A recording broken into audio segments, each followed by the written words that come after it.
Here are 5 plants that'll put up with the southern heat all summer long and are still showstoppers in the month of October. Variegated ginger. If you want a tropical vibe but without all the drama, variegated ginger is your one. It looks like it just came out of the rainforest, but it's much tougher than it looks. It needs bright indirect light or partial shade, and it keeps those golden stripes glowing all season long. It does prefer evenly moist soil, and anytime the stalks start to fade, you trim them back to the ground. It's that simple. Want to keep your garden looking lush all season long? This is a must-have. Caladiums. When other flowers fade in the shade, this plant is stepping up with leaves that outshine any blooms.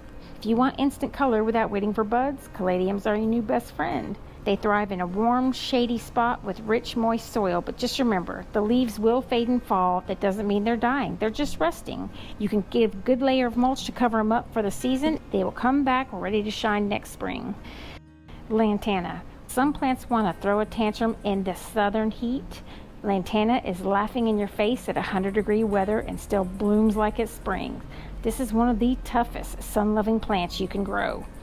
Just give it full sun and make sure it has well-draining soil, and it'll reward you with nonstop blooms and butterflies all season long.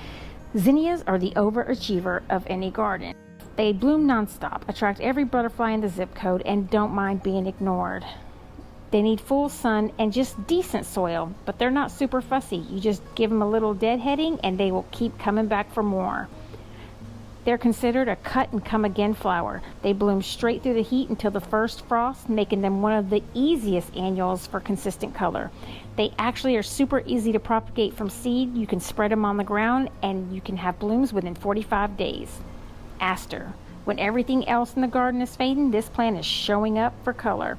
Asters are like the grand finale that keeps pollinators hanging around long after summer ends and falls begin.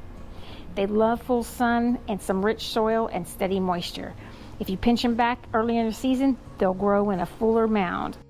But either way, you will be rewarded with a burst of blooms right when your garden needs it most. I hope you enjoyed this video and that you'll consider subscribing. Feel free to leave your suggestions or questions in the comment section below, and I hope you'll join me next time on Garden Help.